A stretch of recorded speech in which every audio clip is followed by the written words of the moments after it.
Hello and welcome to another episode of the HaskinCast Podcast. I am your host, Scott Haskin, and I'm here with a special report or review, I guess I should say, of my time last weekend where I went down to Sedona to visit with Michael, the Sedona UFO Tour Guide at SedonaUFOTourguide.com. And he took me on a private tour in the place that he goes to go away from the city lights, the few that there are in Sedona, and look for UFOs in the sky and anywhere else they might be. And it was a pretty incredible time. I had recorded the episode with a remote Tascam handheld recorder. I set it on the trunk of the car where we had everything set up, and we were standing talking and searching the sky. And then we moved over to the side of the car. So I moved the recorder to the top of the car, checked it was still running, and we got nothing recorded. It's there, but it's incredibly faint. And I've been an audio engineer for over 30 years. Michael's been an audio engineer for many years. And he actually has an interesting theory as to why we didn't capture any audio or any usable audio. And I'll let him tell you that when we get to that point of the show. But first, I have to say, this was just an absolutely amazing experience. One of the best hour plus that I've spent in my life. And I highly encourage any of you guys to go down there and do this if you're in the Sedona area or planning to head to Sedona. Definitely want to head to SedonaUFOTourguide.com and check out the site. And he also has a YouTube channel now that he just started. So that should be in the show notes. And it's absolutely fascinating and well worth the effort. It's very high-powered military-grade night vision goggles. And I've never used night vision goggles before. So for me, that just looking through those alone was like really super cool. And I couldn't get enough of that. And, when you watch them in a movie or on TV or something, it's kind of annoying. But when you're actually the one that's in control of what you see, it's a really, really incredible experience.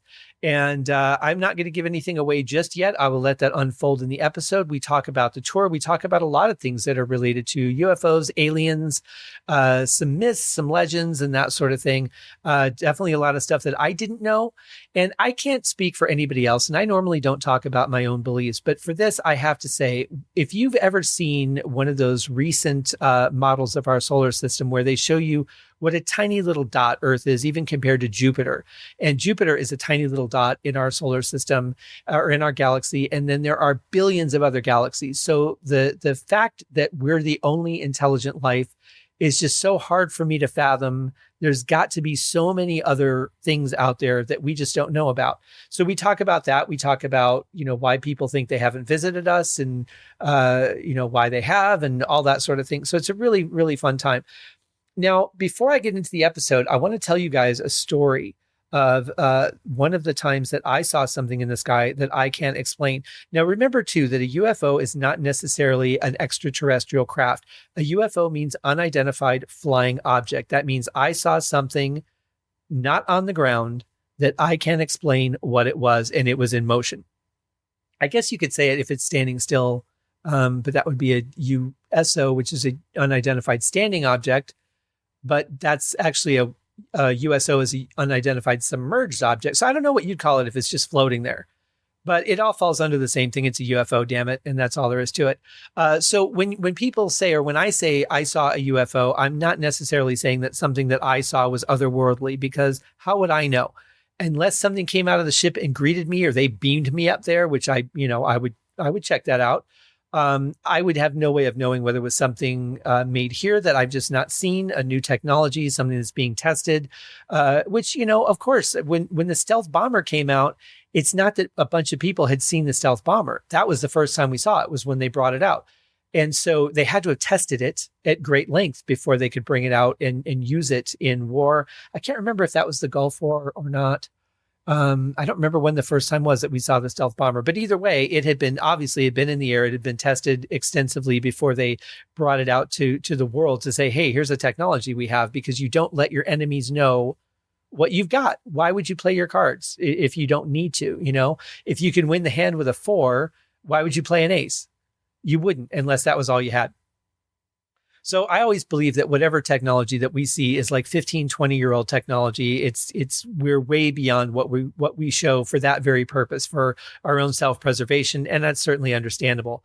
So here's what happened to me. I've seen many things that I can't explain in my lifetime. And we're also going to be talking about some stuff on the Halloween episode where we talk about ghosts and different paranormal things. But here's the thing. So I've seen things in the sky that I can't explain multiple times. Things that move erratically, things that seem to move very quickly and then stop and move again or change direction or, kind of zigzag. And it's just stuff that I've never seen anything that I know of be able to make those kind of maneuvers. I mean, the closest would be a helicopter, but certainly not at the speeds and immediate changes of direction that I've seen, because even a helicopter, for it to turn, it has to arc or stay in one motion, stay in one spot and spin. But typically when you see a helicopter turning, it's arcing, it's curving inward and making a turn. So I've seen things that just zip it in and change direction on a dime. But when I was still living in Chandler, Arizona, I would come up to Vegas 4, 5, 6 times a year because this was my getaway. I would come up here and write. I would come up here just to relax and not work at all, and come see a Cirque du Soleil show or whatever. And I was heading back one time on a Sunday morning. I want to say this was in June, but I honestly don't remember. I really should have written this all down. But I was coming back and I was coming through a town called Wickiup, which is a very, very small town. You have to slow down for a little bit and then you're back on the highway again. But it's about 7:30 on a Sunday morning. And nothing's going on. I mean, there's nobody around. There's no other cars. I haven't even seen a truck for quite some time. And all of a sudden, I turn this corner and I see this huge craft. I mean, it had to be, I would say, 5 buses, like city buses, like 5 buses long if you put them end to end, and probably if you put them end to end, probably 2.5 or 3 across. I mean, this is a sizable thing. And here's what was creepy about it. One, I didn't recognize the shape, and I still don't know how to explain what that shape was, because it wasn't like it wasn't a disc, it wasn't a saucer, it wasn't a dome, it wasn't a diamond, it wasn't a cigar. It was kind of like a Corvette, the way it had just like interesting curves and stuff. It was not anything that you typically see that's very linear. And there was a pole of some sort coming out of the middle of it that went up above the top and pointed down towards the ground in front of it.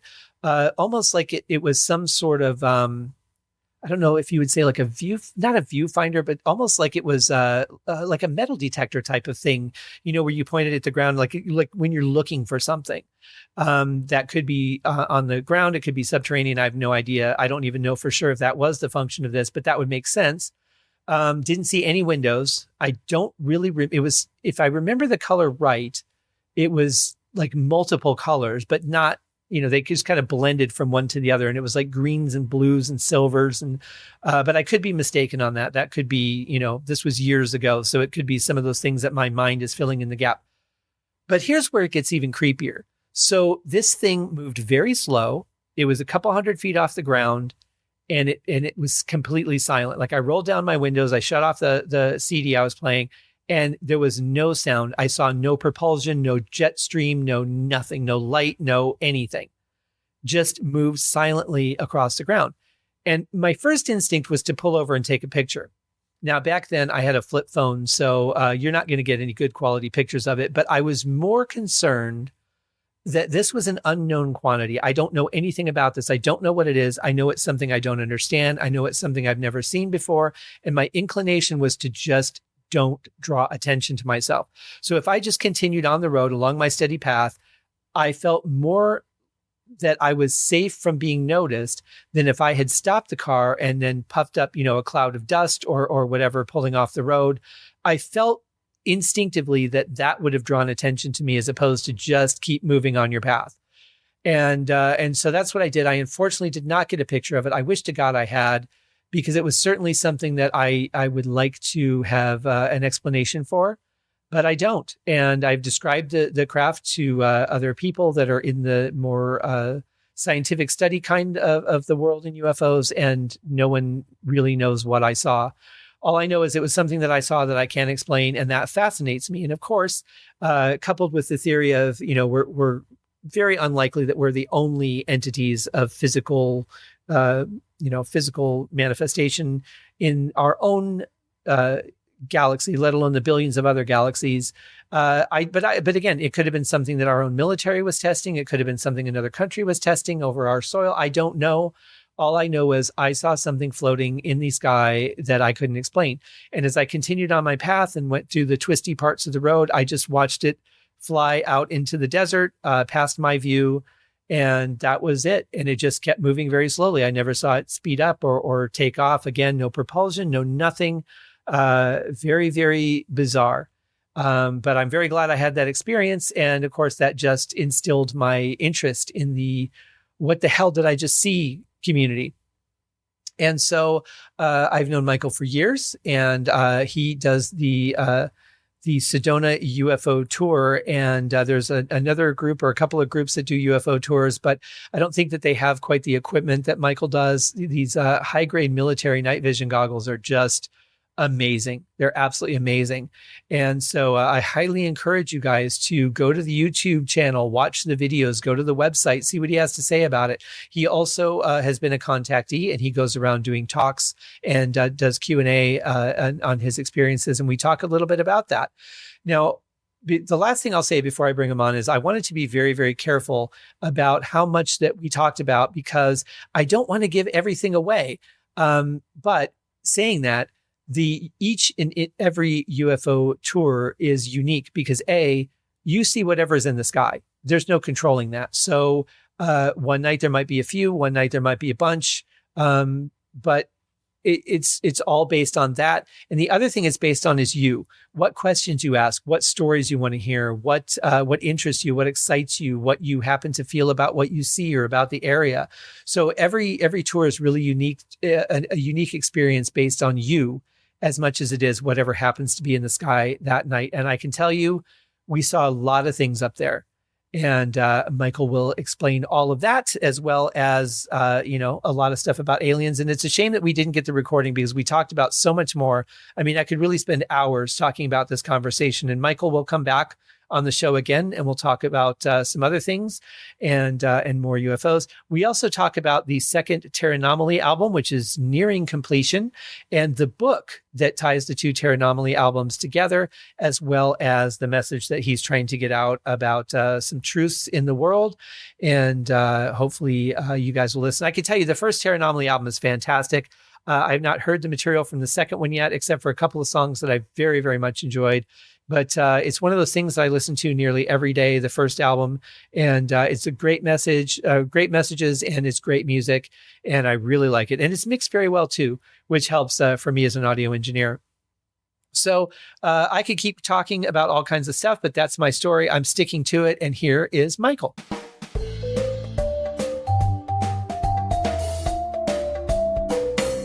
All right, ladies and gentlemen, I am very excited to bring back a guest who has been on the show before, although this time we're going to be focusing on something a little bit different. Coming from the Sedona UFO Tour that I went on at his place last Saturday, we're going to talk about what happened. So let's welcome Michael, the Sedona UFO Tour Guide. Michael, how are you today? Great, Scotty. Great to be on your show. And I really had a good time. Oh my God, that was so much fun. Yep. It was like right from the get-go, we started seeing things, and we'll get into this in a minute, but it was just such a phenomenal night that I've never looked through night vision goggles before. And these things are like super powerful, and you see everything. And we sure did. Absolutely. The goggles are the third generation night vision, and they're the latest model with auto gating, so that you can't look at something too bright and damage them. Right. Yeah. I made the mistake of gazing by a helicopter, and it looked like I was playing a video game with something that had a very, very bright circular shield around it. It was very intense. And that's just a helicopter. Well, Jupiter also puts out a big shield in that sense. Yes, it does. That was one of the first things that he pointed out was all the, here's where all the planets are so that you know what you're looking at. You don't mistake it for anything. Because I would imagine that one of the common problems that people have is mistaking something in the sky to be something that it isn't. And I think that I would say probably 90 to 95% of the things that we see in the sky are probably our own technology. Yeah, I would say right in that range, because it's in the hour to hour and a half that we are gazing with the night vision into an unbelievably deep sky, we'll see anywhere from 10 to 20 craft. Mm-hmm. And I would say, if you count out every night, that's quite a number of craft in a month, but probably only 2 to 3 things in a month that I just say, hey, wait a minute, that's not ours. Really? Yeah, that's an extremely low percentage, but I would imagine the number of UFO reports would be astounding through that month. Well, it's interesting, as you know, that we can see satellites with the naked eye. Mm-hmm. It's really a very, very faint red dot or maybe a white dot that flies over. And with the naked eye, you can see that. When you put the third generation night vision on that, again, it's so bright, it has a halo. Yes.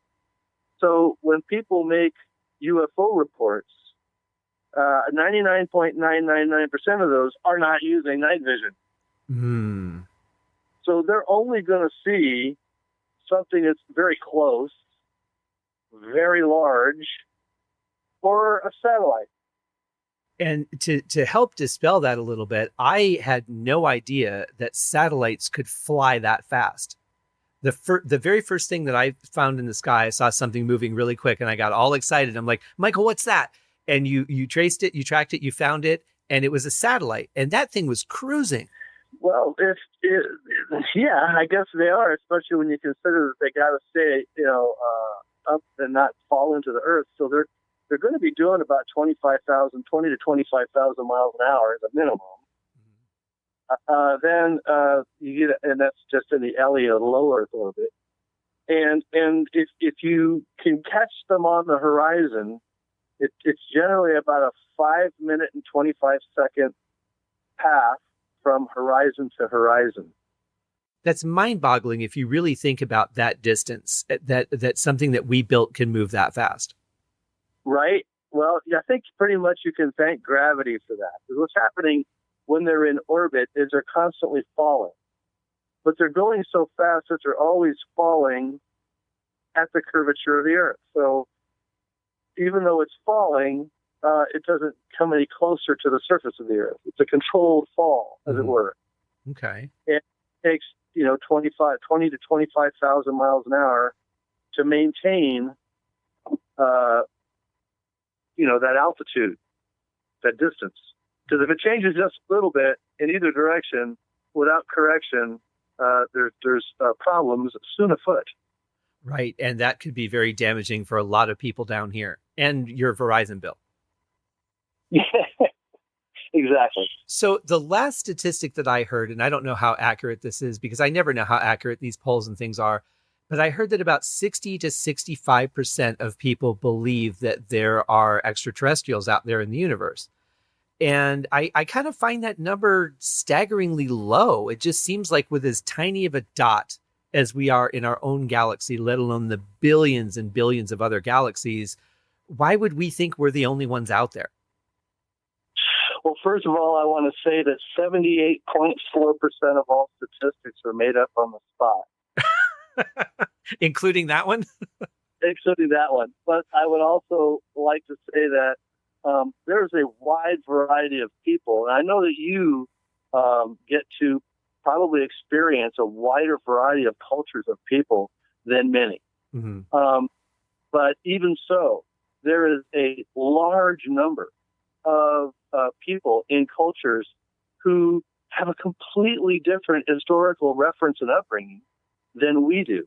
Mm. So when you take 7.4 billion people into account, if you're going worldwide, then I can see why X percent would think that, oh, yes, you're the only thing, especially if all you've ever known is your own little village.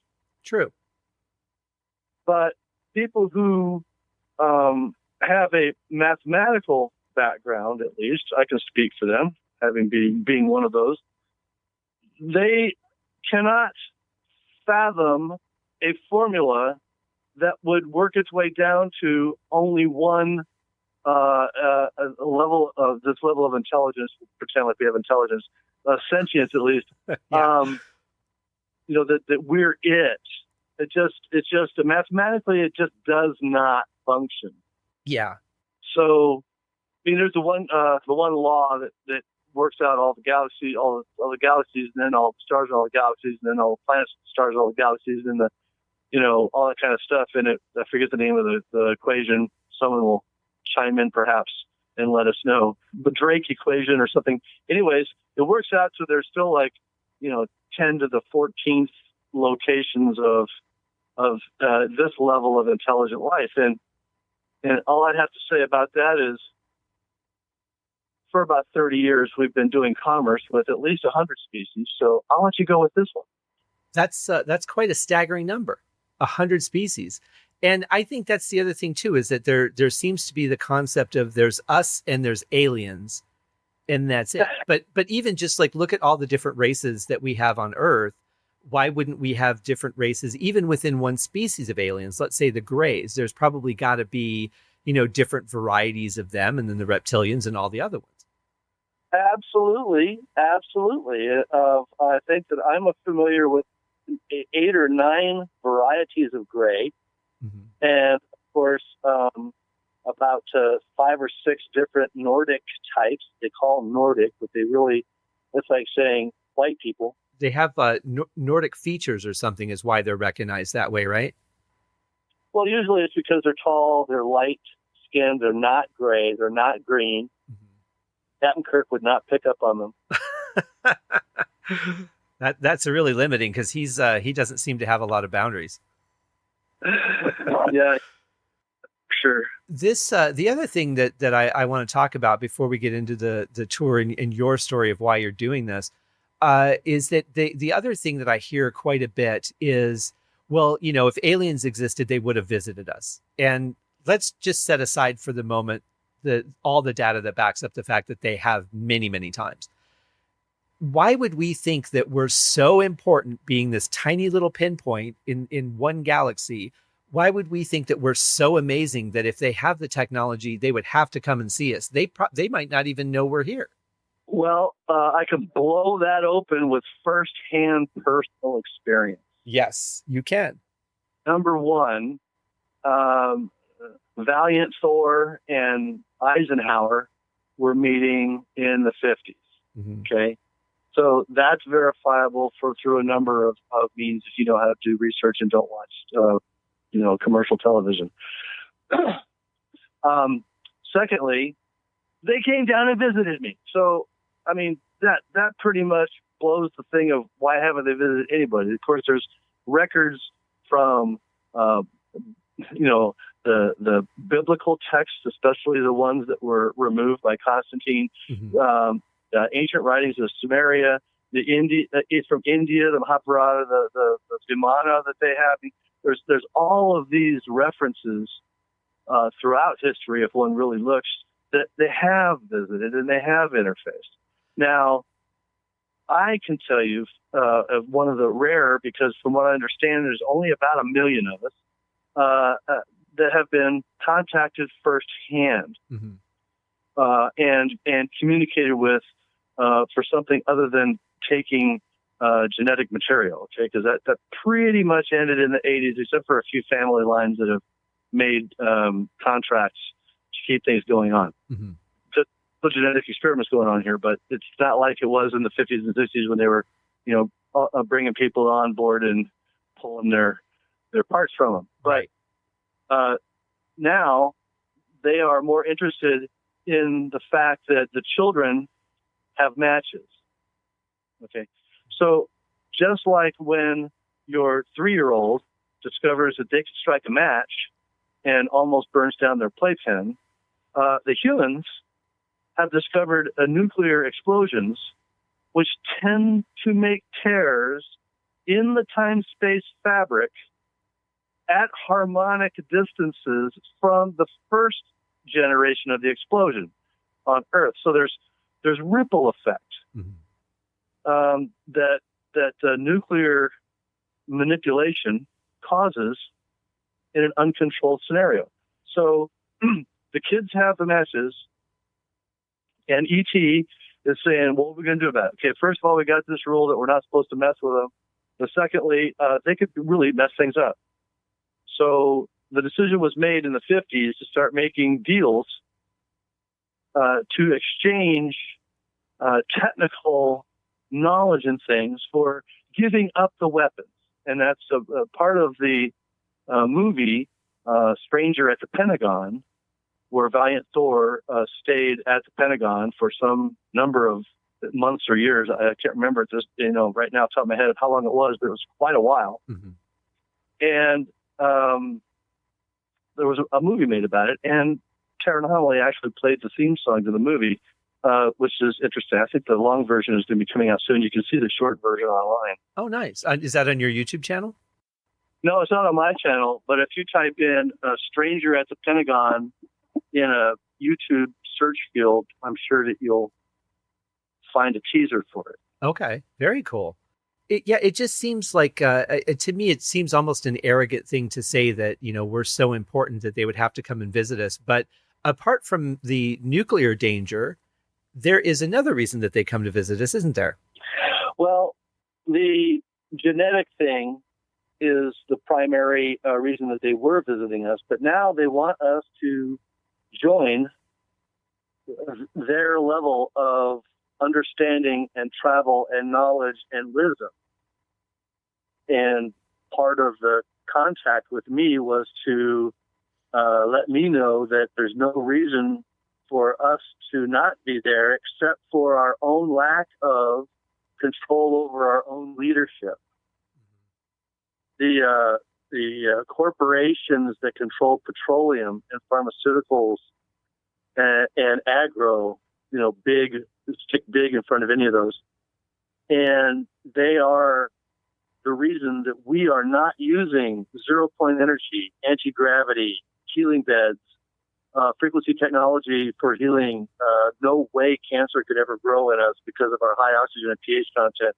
I mean, all these things, we could all be there now, except for the military-industrial complex that Eisenhower warned us about. Isn't that interesting that we had the ability of foresight, and yet here we still are? Right. Well, as a kid learning about Nazi Germany, I always wondered, how is it possible? How is it possible that a people to just let something like that grow and happen and take over in 10 years your whole country? I just couldn't see how anybody could be so dumb. Yeah, I mean, but the thing that gets me about that time too is how easily manipulated people were. I mean, to think that they're told that here's another type of human being and they're horrible and they need to be destroyed, and you're in charge of burning them, and you're in charge of torturing them, and you're in charge of experimenting on them. I don't know how you get so far beyond humanity that you are willing to do that without a second thought. Have you watched CNN or MSNBC lately? I never do, no.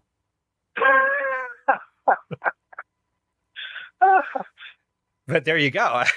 That will be edited.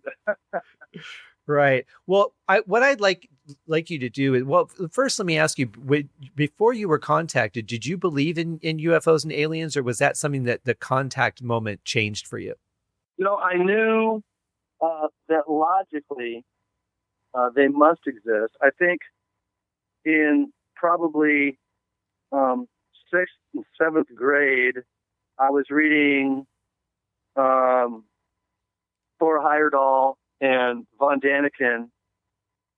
I had already been on several petroglyph excursions with my folks. They were really big on archaeology and anthropology.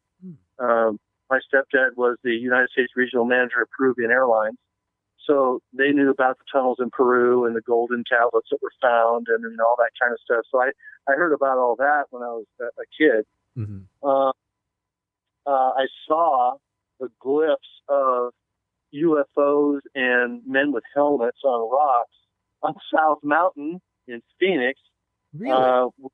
where the Phoenix Lights 42 craft all met right there at Sierra Estrella, South Mountain. Mm-hmm.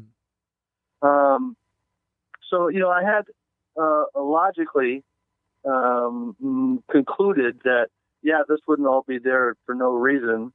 And then, of course, when I read Genesis, it meant something entirely different than what the preacher was trying to tell me Genesis meant. Mm-hmm.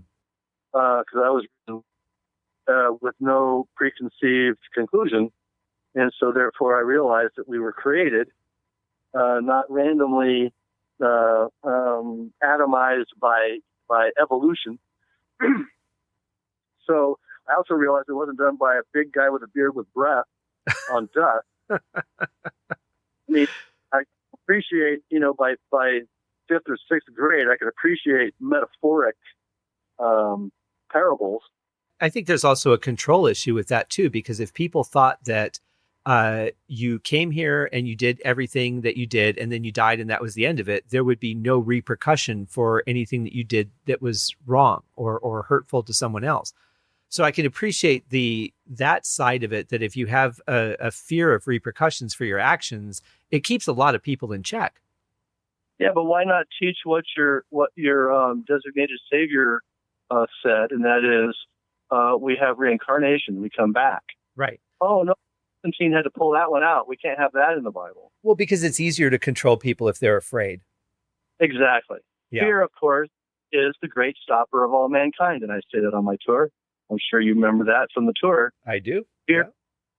Stopper of all mankind, and the antithesis to fear is knowledge. Mm-hmm. So knowledge displaces fear, just like WD-40 displaces water. That's right. And it also keeps your doors squeak free.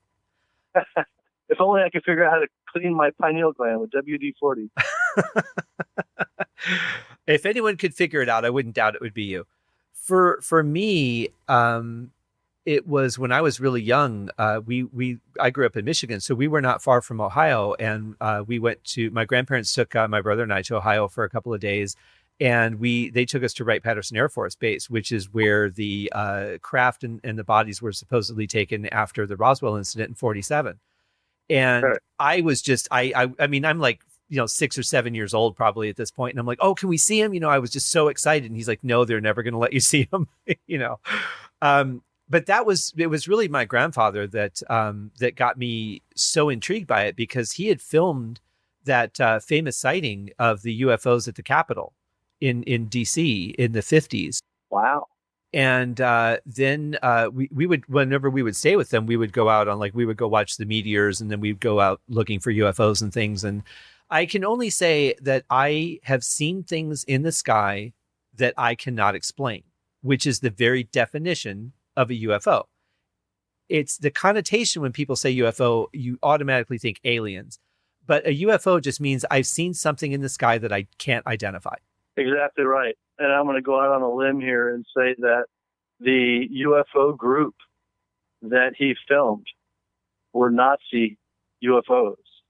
Really? Well, I know that Hitler was experimenting quite a bit with the anti-gravity technology. There's really good footage of that. They already had a base on the moon by the time that the war included the United States. Was most of that work being done out of Antarctica? Antarctica and Argentina, tip of Argentina. Do you know that? Did you just hear about that earthquake that was off the middle of Chile last night? I did not. I believe that's a base that they hit. Really? Yeah.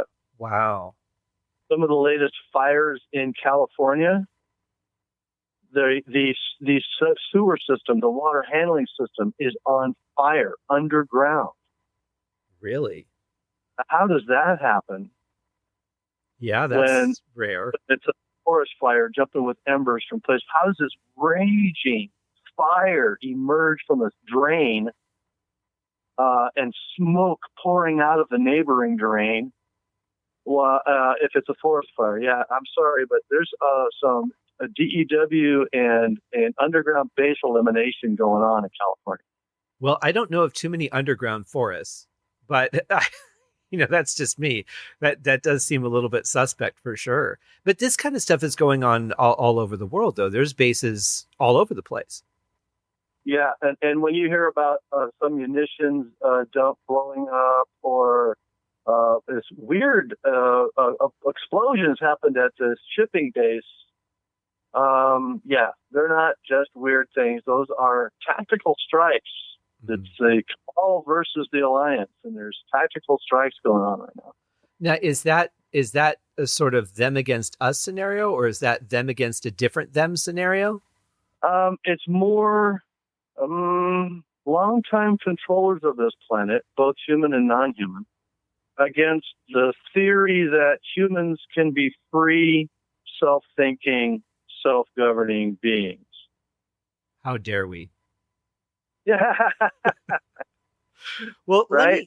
I don't want to get too far into this because I really want people to experience this as part of the tour. But if you would just give us a little bit of a taste of what happened to you the night that you were visited. Sure. I was laying in bed. It was about 3 a.m.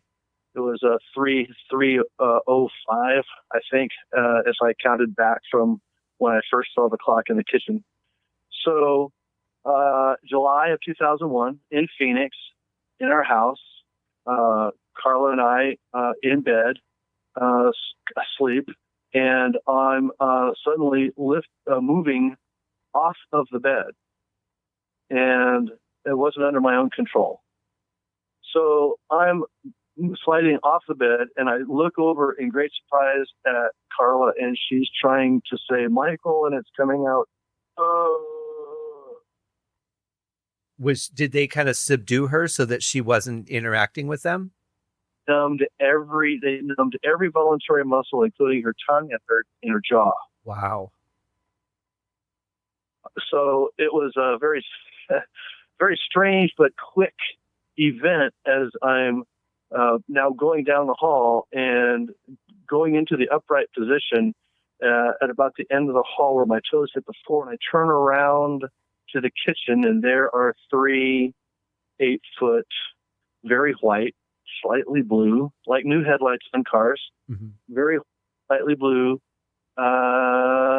individuals with about 25% larger eyes than ours, about 50% of the nose and mouth of me, and their eyes were almost white blue. Oh, wow. Okay. And I couldn't really tell a pupil. Mm-hmm. I was going back and forth between wanting to look in the eye and not wanting to look in the eye, as I've been told by others that looking into the eye can, immediately hypnotize you. And I wanted to be as conscious as possible for this. So it wasn't a fear as much as it was a defense mechanism against being taken over, just in case. Right. Yeah. Well, he ended up not being interested in taking me over or abusing me or applying any anal probe whatsoever. Well, plus one for them. Right. Yeah. So, these 3 beings collectively, and it was like one in the middle was kind of bigger and the one on each side was kind of not as big, mass wise, and energy is like there was one that was kind of more in charge. I don't know. Mm-hmm. And 2, and then maybe 1 male and 2 female, or I don't know, because there was no obvious sex to them. Mm-hmm. They were star-shaped people, like we. There was like no really differentiation as to male female, I like to tell. And the outfit, it's hard to tell where that ended and the skin began. Mm. And their head was kind of bumpy on top, although I didn't really detect hair, as it were. Mm-hmm. But that's about as much detail as I've been able to pull in 18 years of more and more of the information unrolling as life goes on. Do you know what race they were? They were, I only got that they were from the Crux constellation. How far would that be? That's, I don't know. You can only see Crux if you're below the equator. Oh. and that constellation is only about only 5 stars. So it's going to be one of those 5 stars, but they really weren't interested in telling me that. They weren't interested in telling me which star or which planet of which star. They just kind of pointed to Crux. Wow. In visual. All this communication that was done is purely in a video stream. They downloaded a stereo video stream right to the center of my forehead. And that was 12 and a half minutes. And it seemed like a completely removed from time period of time. Like I have no idea whether it would have felt like a day or what, but I was removed from time. But I had seen the microwave clock when I first came into the room, and I looked at the microwave clock after I had the ability to kind of manipulate myself a little bit. And it was turning 13 minutes. So I figured 12 and a half minutes of video download. Wow. Was it scary that you had no control over yourself, or did you feel comfortable with them once you got past the shock of what was going on? I didn't really have a shock. I just kind of had the most thing that concerned me the most was Carla. Right. I mean, it seemed like, okay, well, this is supposed to happen. The thing for me would have been, if I were Carla, like, why didn't they want to talk to me? Aren't I interesting? She did have that. A couple of years later down the road, we had moved to another house, and she had her own story, but I'll let her tell that one. Oh, I didn't know about that. Yeah, we'll have to have her back. Oh yeah. So this is quite some time ago. Was this the only time that you've been visited? This was the last time that I've been. It's the first time I've been face to face, and last time I was face to face that I know of visited was in July of 2001. But the information keeps unrolling. Okay. So as information is needed, it seems to appear. Mm-hmm. And then I try and go and verify it. Then it's always corroborated with, behind the scenes stories of things that you can pull out if you're really good with a search engine. Right. Yeah. And what do you think of these stories of people that get abducted and they find artifacts in their body? I believe that 1 million people have been contacted. That's the since this century. In this century, mm-hmm. In other words, this was in 2001. So it's like immediately around that time, 1 million people have been contacted. So I was one of 1 million people of these 7 billion people mm-hmm. that are on Earth that have been contacted. Now, did they put? I've seen scars on me that all of a sudden were there, and 4 days later they kind of go away, and I don't know where it came from, and things like that happen. And it's not like I travel to Central America and go through the jungles or anything. Right. Sedona, yeah. Be fairly limited to the unusual species that I would interact with on an insect level. So. I don't know sometimes what these are. Maybe they're, taking samples of my skin. Maybe they're putting a device in, taking it out. Other people I have seen, I do healing. I've seen concentrations of energy in people at places where they say that they have, an implant. Now, I'm not saying it was an implant right. from or the Watchers, which you call Men in Black, or some mysterious force. I don't know, but I have seen concentrations of energy, and that usually means that there's something foreign, anywhere from a protein to a device.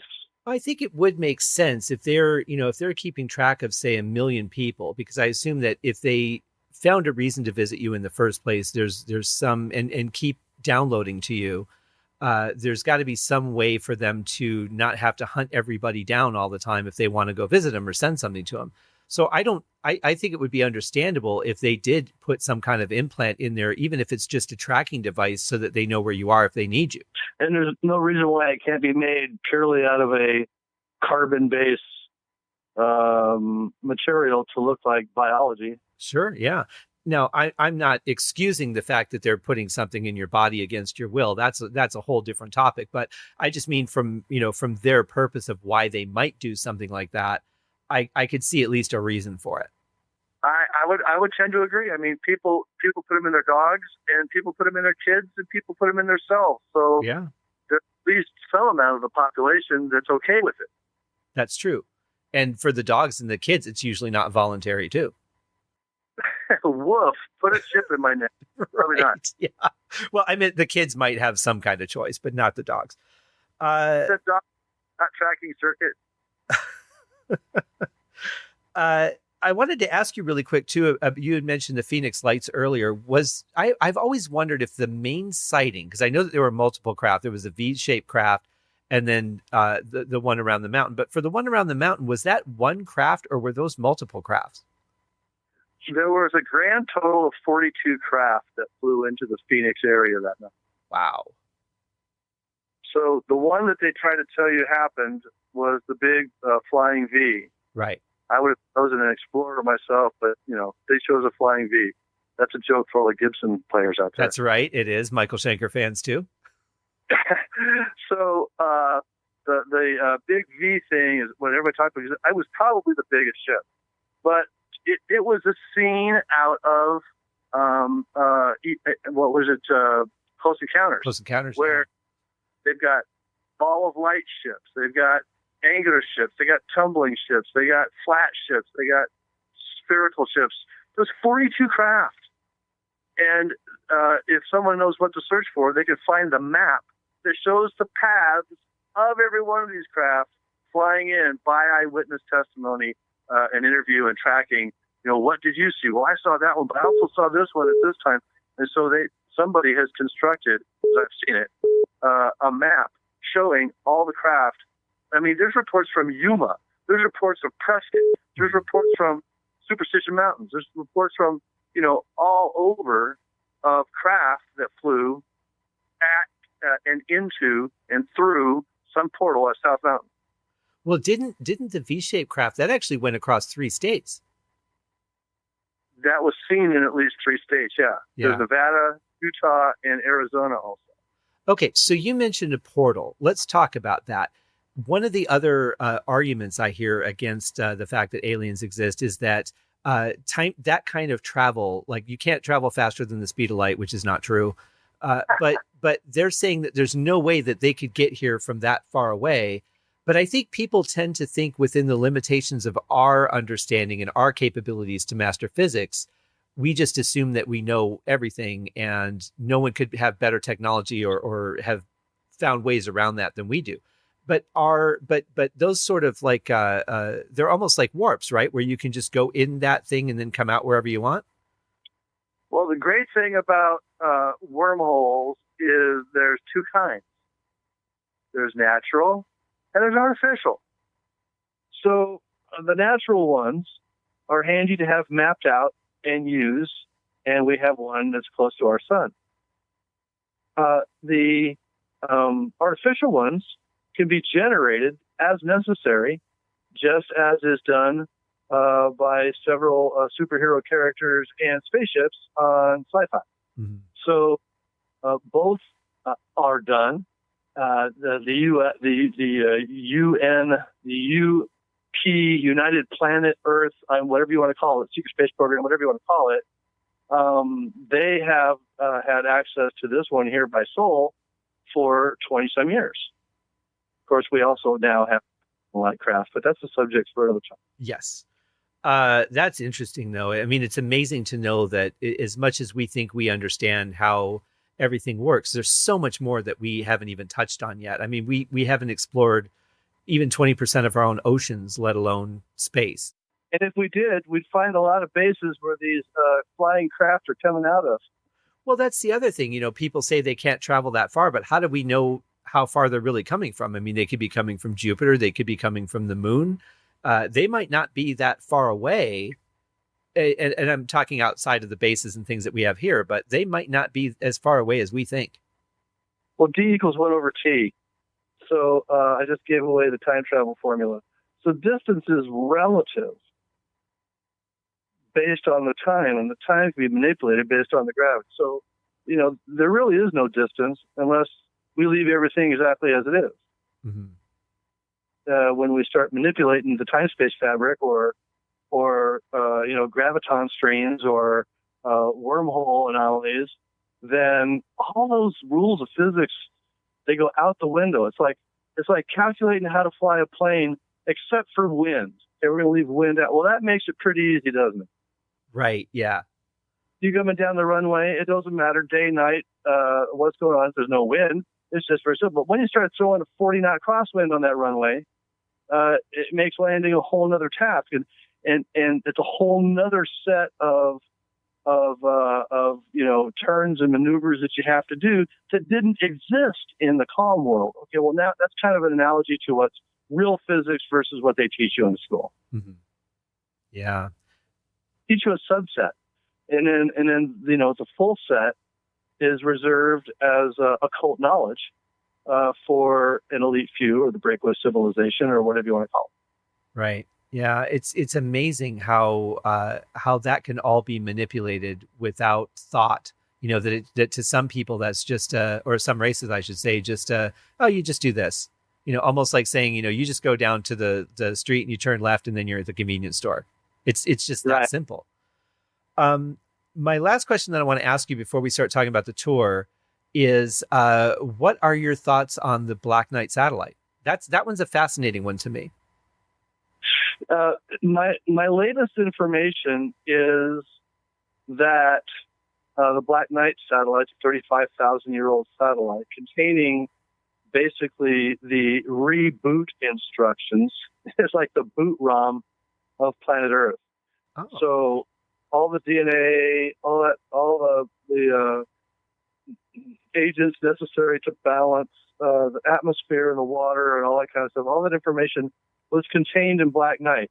And some Yahoo decided it would be a good idea to shoot at it. And so somebody shot at it and it left. Oh, it's not there anymore? It took off in a super fast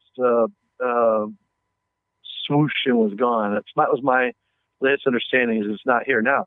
I'd be happy to have someone say, oh, no, it never went anywhere, because that's one of those stories that I have not corroborated. I haven't been out in space since that happened, so I can't tell you. Right. I can't there or not. Well, that would be a shit. But I would have to think that if it would have the ability to come back just as easily as it could go away. I mean, that's been sitting there for quite some time. Agreed. Yeah, well, at least I hope so. That might not happen until the big event, so I don't know. Right. Yeah, that's true. Well, let's talk about the tour. It's going to be a fine line how much I want to talk about, because I want to get people an understanding of what it is. But at the same time, I don't really want to give too much away, because it's really something that you kind of have to just experience the wonders of it. But I'll start out with saying that you took me out to this really nice, clear area out in Sedona. And there were not a huge amount of city lights. You could really get, even with the naked eye, you could get a good amount of view of the stars. But we were also up against a full moon, which was very bright. How much does that affect what we were able to see? Probably 15%. I mean, certainly the more you looked towards that direction, the less the visibility got. Absolutely. And when flying towards the moon, they tended to fade away when they really weren't fading. They were just being drowned out by the moonlight. Right. And that's the real challenge, I think, of this, is because you don't really have a gauge to see how far something is. So you don't know how big or small it is. And you really can't tell too well how fast it's traveling if you don't know the distance. So that's the one thing I think that's challenging. But to see, just to look through those viewfinders and just see things just streaking across the sky. It really is something that you have to see for yourself. Well, and on any given night, there can be any combination of surprises. Yes. For instance, last night, I had a tour, and we were watching this ship that was flying in a north-northwest direction. And we were watching it for some time, because I said, now look around it, because there may be like another ship flying with it, but not right next to it. And and as I finished that sentence, it shot something out that looked like a shooting star. If it was going at 12 o'clock, it shot it out like 8 o'clock. So it wasn't right out the back. It was kind of off to the side a bit. And everybody saw it. And it was like, I've never seen that before. Did it seem like it was a weapon? It could have been a weapon. It could have been a probe. It could have been the dirty poop from the toilet. I don't know. But it's something came out the side of that thing. And it looked from right, we saw right where it happened, and it looked like a shooting star basically came out the side of the ship. Well, there's some videos going around of UFOs that are shooting out other objects, and they look like, smaller UFOs. But when you look at the UFOs collectively, they don't look like they could fit in that ship. So, and I'm always skeptical of YouTube videos that I see, or really any UFO videos I see, because it's so easy to make them yourself with amazing quality and sound design that I'm very, very skeptical of anything I see online. Well, I can guarantee you that the videos that go on Sedona UFO Tourguide.com and all the peripherals for that, Instagram and Facebook and all, those are all first gen out of my camera. Mm-hmm. And I will sometimes edit boring pieces or pieces with not as much stuff going on out to just focus on the exciting thing of the night. There's no ever any added dots or anything, although sometimes I will add arrows to point out what's moving in case it isn't obvious. Well, I think that's fair. But and thank you for taking the time to do that, because there's nothing that bugs me more than seeing there's an 8-minute video and nothing happens until minute 7. And they could have just cut all that stuff out because it was completely extraneous. So thank you for not wasting my time. So the first thing that happened, we put the goggles on, and then almost right away, I saw this thing streaking across the sky, which turned out to be the satellite. Right. But it was one thing that's great is that if you see something and you're trying to point it out to me, you have a laser pointer that I can see through my viewfinder, and I can follow that to the spot where it stops, and I can see what you're finding very quickly. So if it's moving fast, or if it's not going to stay in our view for long, you get us there very fast. Is that what's the how does that work? Well, I just find that it's easier, quicker, especially when something's moving quickly across the sky, to have somebody else looking for the laser beam, especially because they don't do this every night. Right. I do this every night because it's unfair, because I don't even have to look at them. As you know, I can just tell where they are first and then see them. But most people don't have that skill, and most people, don't have a lot of time under the goggle. So the quicker I show them something moving and identify it, whether it's an airplane, a satellite, or a ship, the sooner that the knowledge is hitting them, and they can start then looking for that type of thing. Because at first, it's okay, now look for UFOs. Does it occur to you to look for the teeniest, tiniest dot moving amongst the stars? Mm-hmm. Does it automatically make you say, well, I should find the dimmest thing I can see and see if it's moving? No. You think, oh, it's going to be a giant UFO. It's going to be round and little green men are going to look out. I mean, so that first few minutes of training for a satellite and an airplane, now look at it without the goggles, now look at it with the goggles, Mm-hmm. That kind of differentiates satellites from ships and planes. I think I like to get that done like in the first 5 minutes. Yeah. So the whole tour is seeing ships, because the whole rest of the tour, there's ships going by. There are, and I'm glad that I saw the satellite first, because that really kind of set a perception for not just getting excited about every single thing that I see streaking across the sky, looking at it rationally instead of just jumping to, oh my God, there's a spacecraft, because clearly that was man-made. But it's still, I mean, for one, if you're judging this based on seeing that sort of technology being used in a movie, and you're looking and it's green, and it's kind of annoying when you watch it in a movie, but when you're in control of it, it's mind blowing. Yes. And a chance for you to test your intuition. Yes, very much so. But we just kept seeing things, and there were some that I happened to spot before you did, and that became a fun little game of trying to get you to point where I was seeing with your pointer.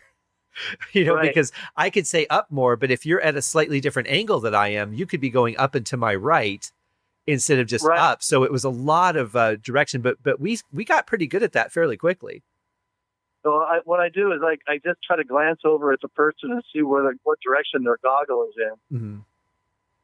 Mm-hmm. I do have lasers available for everybody, as long as they're comfortable with one hand holding a $3,100 goggle. Yeah. Then okay, here you can hold this $50 laser in your other hand. Just don't drop either one. And a lot of people have no problem with that, and they do that. Fortunately, Space Buick is always there to lean the neck against when you're tired. Yeah, that was a good idea. And, I think the thing for me is that I was just so excited to be there and to be seeing things a whole different way. And that and I'm always a little bit shaky anyway, but I was definitely nervous about the goggles because yes, they are very expensive, but you actually have a package where, you don't have to go on the tour to get the goggles. You actually sell packages, right? Oh, absolutely. On my site, there's a products tab. And, if you go on and look, as I do quite often on eBay for these Omni 7 auto-gated PVS 3s, or PVS 7s, there's about $3,100 up for them. But I'm selling the goggle, the head rack, the laser, the super 3-volt battery, extra battery for the laser, and a charger, all in a hard shell plastic foam inserted case for $2,400. That's amazing. That's a great price. And I might add that Christmas is coming. Just going to throw that out there. And the thing was, I was just over at Dimensions of Disclosure in Ventura at the end of August, and I sold all of my Omni 2, Omni 3s there. So these are only a couple of months out of the refurb factory for our use. So that's why you notice that there's almost no flaws in the vision that you're looking at. It was incredible. Yeah, most of them have pretty good size, maybe up to 4 or 5% of flaws in the tube. Ours, 1% the most. They're really, really good. I don't know how far I could see, but I'm pretty sure I could see to the end of the universe. I mean, it just seemed endless and with clarity. Well, I know that you saw Andromeda Galaxy. Mm-hmm. I did. And that's 3.5 million light years. That's why can't my optometrist give me that? I'm lucky if I can see the street signs. That'd be 20/20 million vision. Yeah. Now, these goggles, they don't magnify. They don't magnify size. They only magnify light.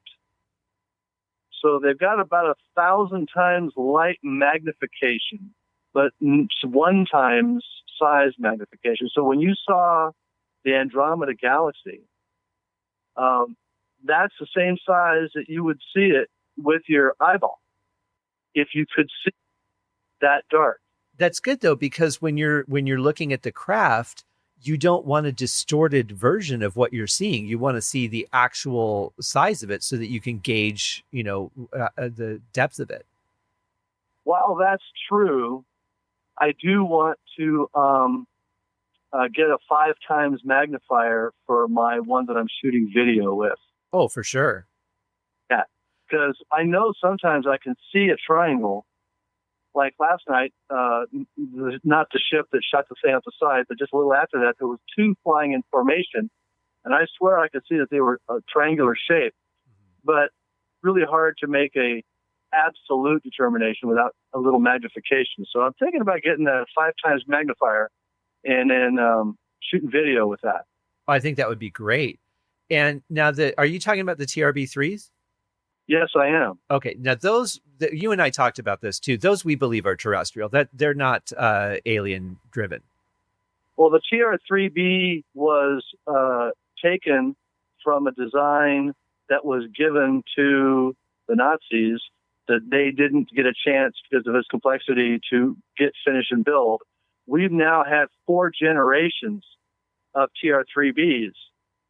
And I don't know for a fact that other groups don't use a triangular shaped craft with a light on each corner and a big ball in the middle. Mm-hmm. They very well could. It could be like, a GM model that Alpha Centauri stole. I don't know. Yeah. And I know that we use them in military reconnaissance, and I believe the 4th generation is super light. In other words, fast and light. Right. Which people think we can't do. Now, You also can't to come here at the same time unless you practice. Well, that's it, right? I mean, you have to learn all the time. You were talking about the pointer earlier, and this is another thing that I well, actually, let's take a step back, because you just mentioned that this came from the German technology.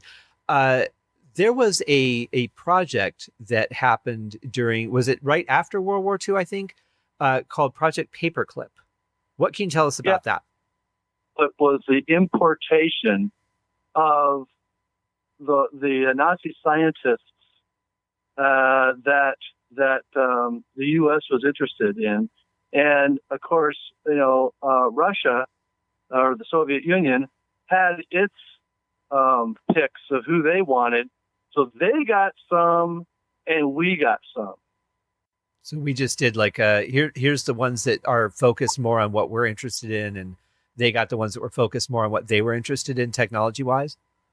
They were very interested in the occult, off-world mental connection for receiving information, as well as space travel. We were interested in space travel and any kind of advanced technology that could be used for weaponry.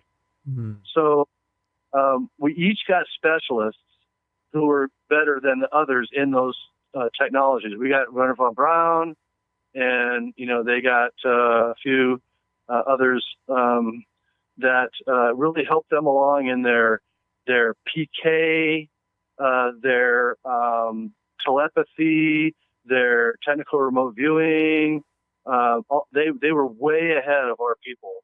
Now, getting back to the tour and thinking about what happened. So you have the laser pointer, and you would show me where the craft was, and I would see it, and then you would flash the craft, and the craft would flash back. Well, that happens once in a while. I believe that it has to happen with a particular class of Navy shuttle, and I think that there's a programmed reaction when the ship receives any kind of photonic columnar pulse, aka laser and maser and other types of collimated photon technologies, because those technologies are, if you scale them up, very dangerous in weapon. I believe that they have detectors to detect it, but I think that somebody with a sense of humor like me programmed into the ship that if it receives a little tiny one, that it's a laser pointer, so just go ahead and flash back. Well, but what's amazing to that is how far away these things have to be. I mean, I think the first one that you did that with, you said it's probably about 70 miles up in the air. 70 miles, and it can see your tiny little pinpoint of light. Yes, because the photons go. I mean, you can see 3.5 million light years to Andromeda. True.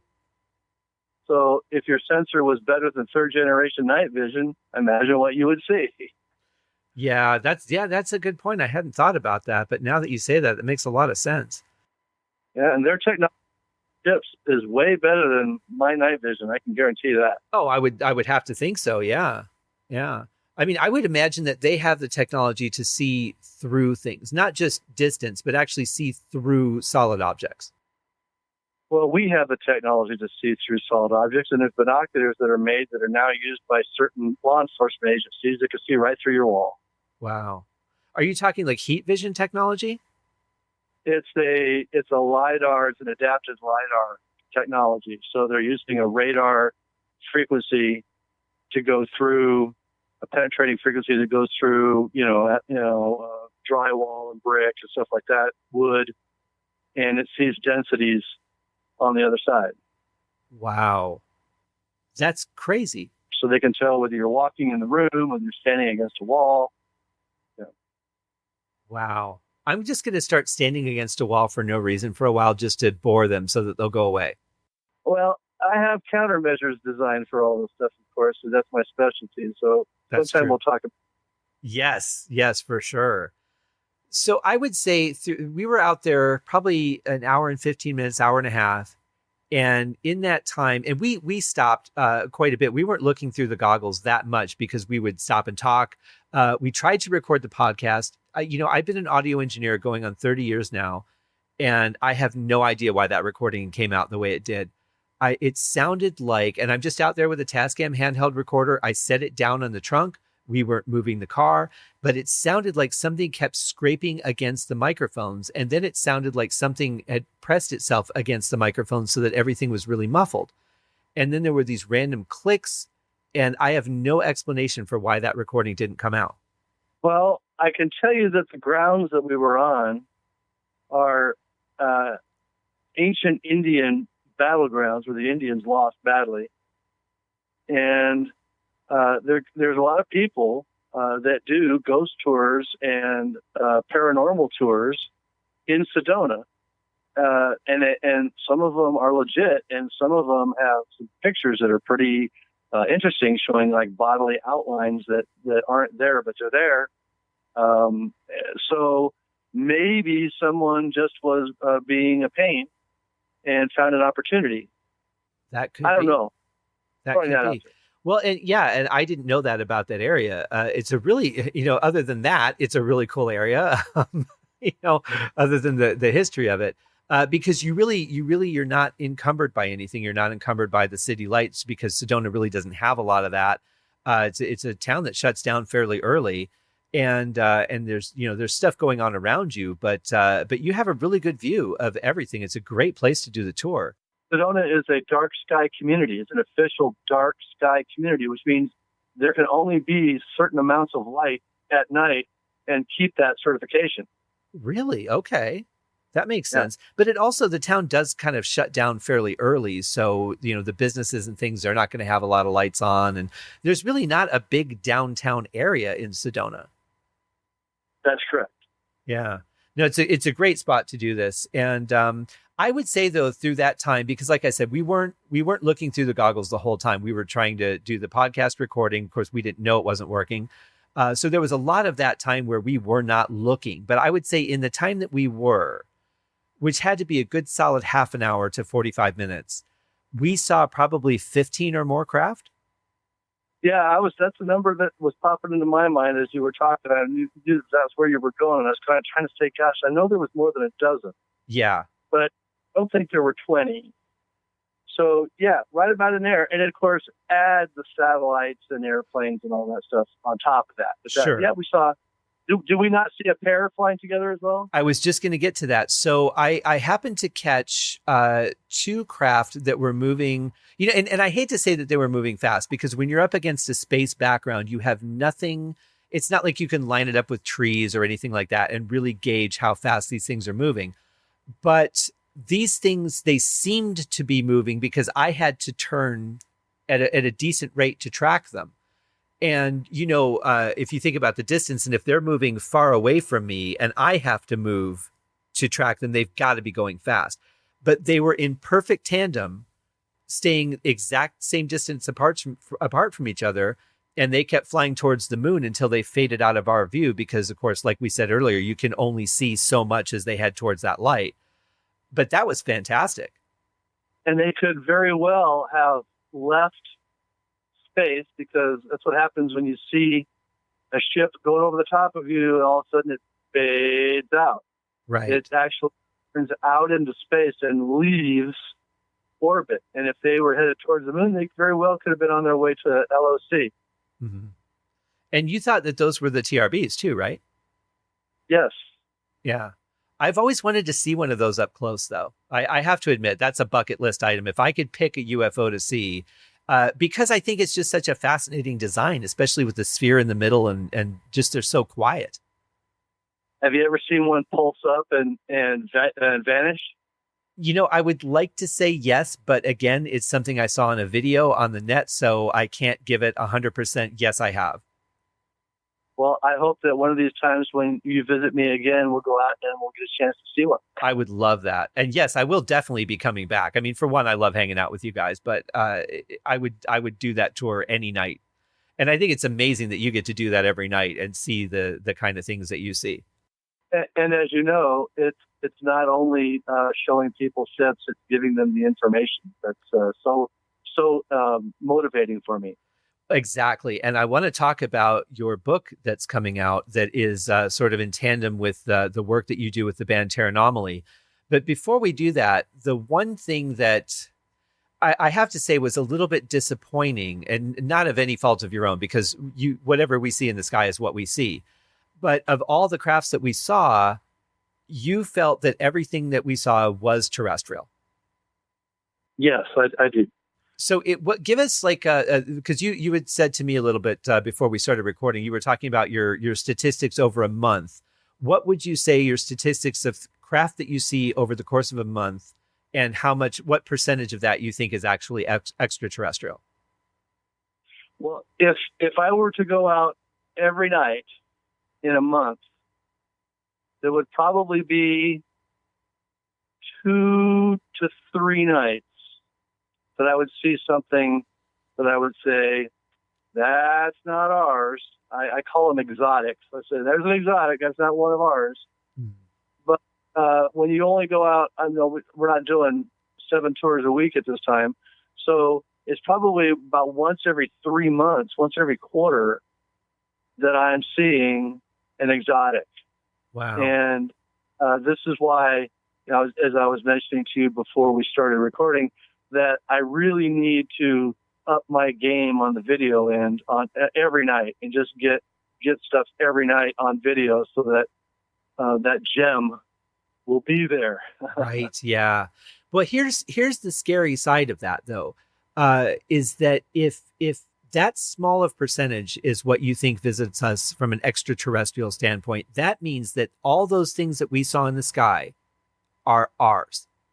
Yeah. But when I say ours, I mean the collective Earth. I don't necessarily mean the United States, but that means that all of that is made here, and we have technologies that blow away anything that we're shown, which is understandable. That's all ours. Absolutely. That's what I'm saying. I mean, that I'm an inventor, an experimenter, and have done, exotic technologies and energy generation that, don't involve solar or wind or whatever. Mm-hmm. If I can do it with no budget, imagine what highly classified facilities with spook rooms and anti-listening technology and everything. Imagine what they can do with $1 trillion. That's right. I would love some anti-listening technology. But that's such a good point. And I think that's really one of the most fascinating parts about it, is because we don't tend to think about that. And I think, again, it goes back to how many reports to MUFON are our own stuff that people just don't realize. Yeah, that was made here. Oh, I would say probably 75% or more. I think I'm being pretty conservative there. 75% or more of the non-swamp gas, non-Venus, non-airplane reports that are made to MUFON are our technology that people see. Yeah. And that in a way, it's amazing from a scientific standpoint, but from just we don't know what's going on around us standpoint, it's actually kind of terrifying. And that is why my greatest object and goal and motivation is to replace that fear with knowledge. Yes. Let's talk about that. So when you were on the show last time, we talked about Terranomaly and we talked about the message. Why don't you refresh everybody on what Terranomaly is all about? Sure. Terranomaly was a creation with former members to create a really different sounding rock band. And we ended up doing songs like, was it hard drinking, fast smoking, double stogie woman? I mean, just really stuff that we did in the beginning until we kind of found our niche. And our niche kind of became when I started writing the material and focusing on the Constitution, on self-determination, on free will, doing the right thing, that kind of a spine that kind of held the whole album together. And the first album that we did was called Wake Up. And it was just Jeff Bird and myself. Jeff would record some music tracks and send them to me, and I would record tracks and send it to him. And I did the vocals and lead guitar work and that kind of stuff, and he did most of the drums and bass and that kind of stuff.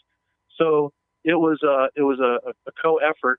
But as he was sending the music, he didn't have any kind of theme in mind. And I would hear the music, and of course, the melody line would start popping into my head, and words would start forming, and I'd start writing them down. And these songs came in, we'll just call it a random order. And I would name them something because I heard it, or he would send it over with some file name, and that would remind me of something, so I'd name the song that, and then write words to fit the name. It was weird how just all the different methods of how these songs came into being. And after about the sixth song, I started realizing, oh my gosh, there's a jigsaw puzzle here. Mm-hmm. It's supposed to be this order.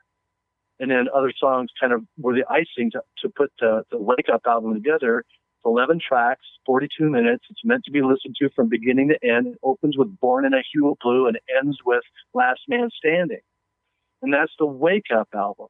And then the songs I started writing after that were very current, like Q, Where We Go One, We Go All, Shadow Band, Story Behind the Story, Don't Call Me a Liar, which is about internet trolls. All these solutions to the problem started appearing to me in lyrical form, and I started writing the Do Something album. So we got Wake Up album and Do Something album. So that seems to go as a theme. And so I thought, I'm getting ready to start going on the speaking circuit now on my ET experience and answering technological questions. And I thought, what would be better than to put the message to humanity along with the solutions to the problems, call it Wake Up and Do Something, write the book, include the CDs with the book, and tour on how that is potentially a solution for our problems involving not controlling our own destinies and giving up our powers to parties that we can't ride roughshod over when they get out of hand. I think, first, I love when projects, speaking as a musician, I love when projects come together so organically like that. I mean, you didn't start out with a message, but a message kind of appeared. And now you have not just a theme for the album, but you have a theme for the band. This is what our message is, and this is who we are. And it's a very important message. Most songs and books focus on the problem and just pointing out the problem. But what you're driven to is the solution and getting the message of the solution out there. Yeah, well, if I had a nickel for everybody asking, well, what can we do about it? Why not write a book and get $5 from everybody? Well, sure. And most people's response is, that's too much work. And that's, I think, part of the problem is that to make any change, it takes effort. But I don't think that people understand how simple that effort can be. And it starts with just changing your mindset. Well, track 2 on the Wake Up, Breaking Day, has in there, if you want anything to change, the status quo's got to be rearranged. That's right. Got to start while you stand in place. Got to meet these issues face to face to face. So it's a matter of you can't fight a foe that you don't know what it is. Sun Tzu, Art of War, know your enemy. Mm-hmm. In this case, we'll just say the problems or whatever our enemy that we're trying to overcome. So we have to know them as well as we can know them. And to do that, we can't have fear of them. So we have to have enough knowledge to remove the fear so we can think straight so that we can then find a logical solution. And there's always compromise. There's always give and take.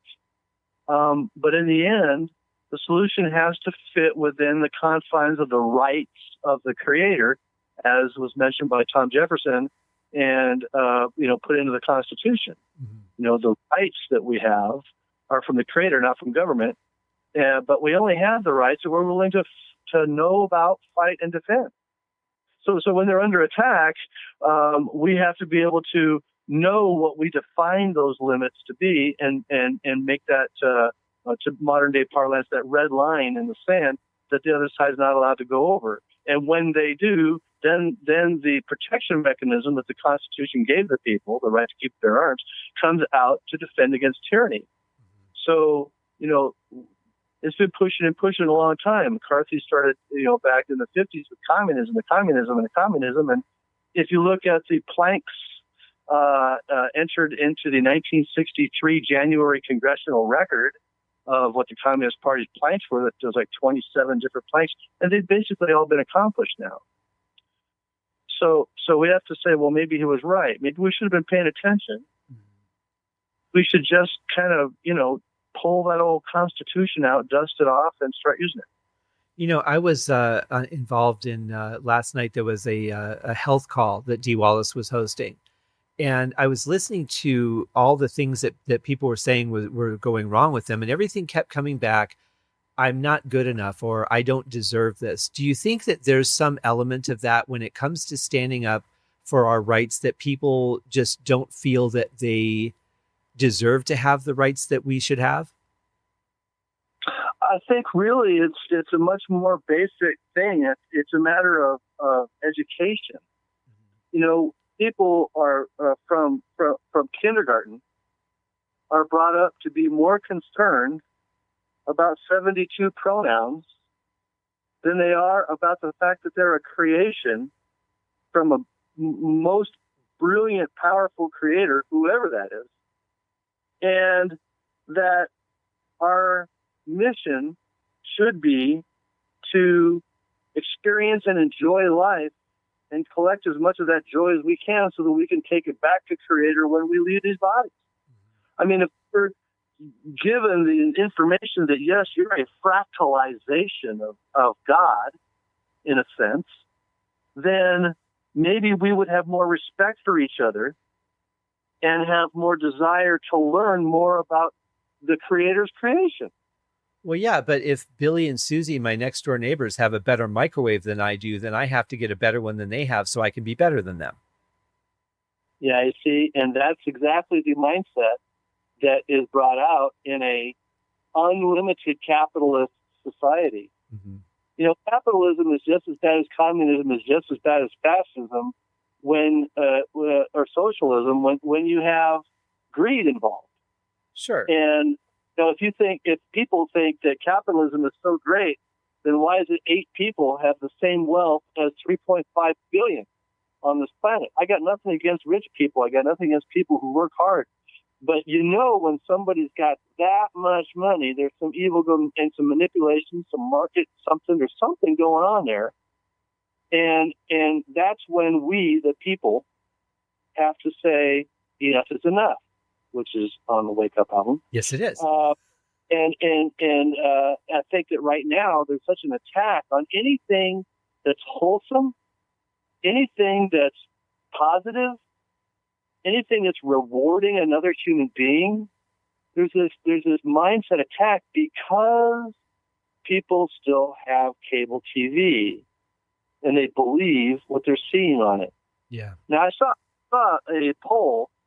I think it was about 2 years ago now, that was done by either Gallup or Rasmussen, and they said that they polled, what percentage of people have faith and belief of what they see on TV news, and it was 88% did not believe that they were getting the truth from TV news.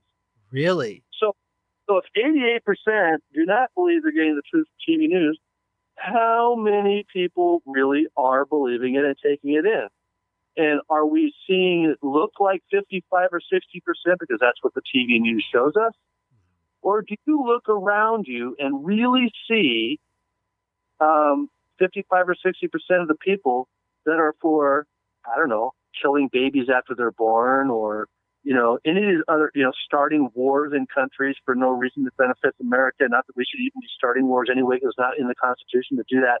I mean, we're supposed to defend, not start wars. Right. Yeah. So all those things considered, how many people are really for the craziness that's being passed off as what the majority of people think on television. I don't know. I got to think that assuming that voter ID goes in and you have to have an ID to vote, I think a fairly accurate election is what it's going to take to figure out how many people really are fooled. And I just got to say that without an honest person for person representation of voting, the whole concept of a constitutional republic can't work.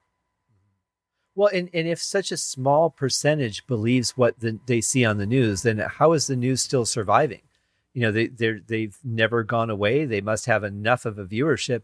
Why would people watch if they don't believe what they're seeing? Well, let me put two things together for you. Okay. CNN's lost viewership in double digits for 7 straight quarters. Wow. They had an infusion of some billions of dollars from the CIA. I'll let you put the rest together. Yeah, I see what you're saying. That's definitely interesting. I didn't realize it was that strong of a number. I'm glad to see that, but I didn't realize it was that strong. That's a good step in the right direction for sure. Now, other networks are losing drastically as well, but none of them have had 7 quarters of more than 10% loss in subscription viewership. Yeah, that's amazing. Somebody brilliant said this, that if it weren't for the contract with airports, CNN would have no viewership. Because you're stuck there. So now I know that the book isn't quite finished yet. Do you have kind of like a target date that you're hoping to have that available? Yes, I'm trying to train myself to stay as focused as possible and do the impossible and have it done by February. So I want it done by February and available by April. Very nice. And that being the case, what then is the status of the second? Because the second album is going to have to be done by then too, so it can be included in the book. Exactly right. I'm keeping myself right up against the rail, aren't I? You are.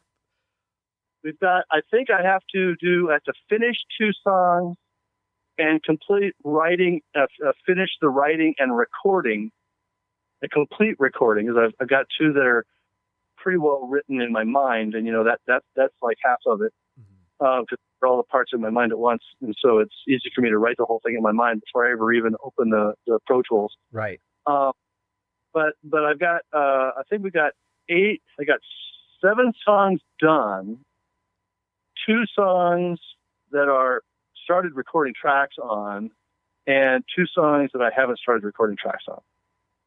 So I'm going to make it. Yeah, you are. You're close though. And then you've mixed fairly quickly though. You don't have to spend a whole lot of time in that because you kind of mix as you go, don't you? For the most part. Sometimes I'll go, okay, I got to leave this one alone for a bit because I need a sound and I'm still trying to work out what that sound is and how to produce it. Mm-hmm. Because things that are subtle in there sometimes, and they're so important. You know how it is. Oh, absolutely. Yeah. I love the rich, full sound that you got on the last album. So I'm sure this album's going to sound great. And it's a really great, I mean, even if you're not wanting to hear the message side of it, it's just a great rock and roll album. It's a really good 80s rock album. I appreciate that. I tried to take the best of the 70s, 80s, and 90s and put it together into something that people who have some maturity, which generally are people over 40, and then the special ones that are under 40 who learned about classic rock and dig it, they're all gonna really like this because it's everything from Open Your Eyes, which is a ballad, to Last Man Standing, which is ridiculously rocking. The album has got something for everybody. Oh, absolutely. It's a very well-rounded album. And of course, the message being the most important thing, there's so much in there that you can either just let it soak into your mind or you can really analyze and think about it and what your role is in the world. And I can't wait to hear the second one. I'm really looking forward to it. And the book, of course, too. The book's going to be very interesting because, boy, is it going to interweave a lot of things. Mm-hmm. From ET contact to the message to, all the thoughts that were going on in my head as I was writing the lyrics. It's going to be a pretty cool book, I think. Excellent. Well, as we wrap up, you are going to also, I mean, you do engagements as a UFO and ET contact. I should just say an ET contactee because a UFO didn't contact you. Where can people see you do that? Well, I'm going to be in Laughlin on I think it's 3rd, 4th, and 5th that weekend with my UFO packs and talking to people and some albums. And not speaking there, though. Oh, okay. And then we just reserved our Contact in the Desert thing for next year. And then in April's a special event. Here in Sedona, the Cosmic Awakening Conference happens. And last year I was just vending and talking to people out, in the vending area. But this coming up year, I'm doing 3 special events with this group. I'm going to be speaking on Friday. I don't know whether I have 60 minutes, something like that, to speak on Friday. Then on Saturday night is a special group UFO viewing where I've reserved the amphitheater here in town, the pavilion, and there's seating for a couple of hundred people.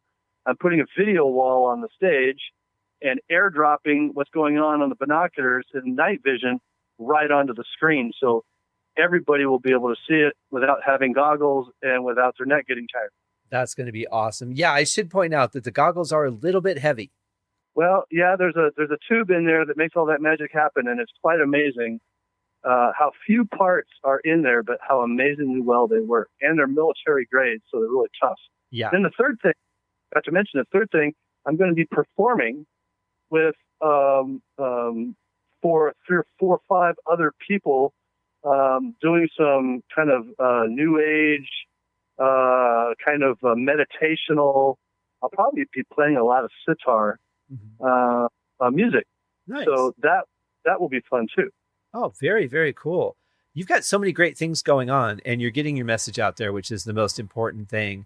Now, I'm going to have the links to all your stuff in the show notes, and sign up for the mailing list. And Michael will send you stuff that will help you follow him, go see him on tour, get the book, get the albums. It's all really, really amazing stuff. And most importantly, if you are going to be in the Sedona area, click the link that is in the show notes and go take Michael's tour, because it's something that I have to say, whether you believe in it, whether you don't believe in it, just to go out there for an hour or so and look through the night vision goggles and see all the things that you can see. It's so amazing and so worth doing. It's one of those things that I think everybody should experience once in your life, like going to an ice bar. Or going to a silent disco. Yes. Yeah, and where no one is on the beat, because, well, you really don't need to be with disco anyway. We could take that all kinds of places. Yeah, no doubt. Well, thank you so much, Michael, for coming back on. We'll have to have you back on when everything comes out, and we can talk about it a little bit more. But man, it's always great to talk to you. Thanks again for taking me on the tour. Always great to hang out with you and Carla, and I had an amazing time. Well, remember, you always have a place to stay whenever you come to Sedona. Well, thank you very much. You take care, my friend. We'll talk again soon. All right. Good night. Good night.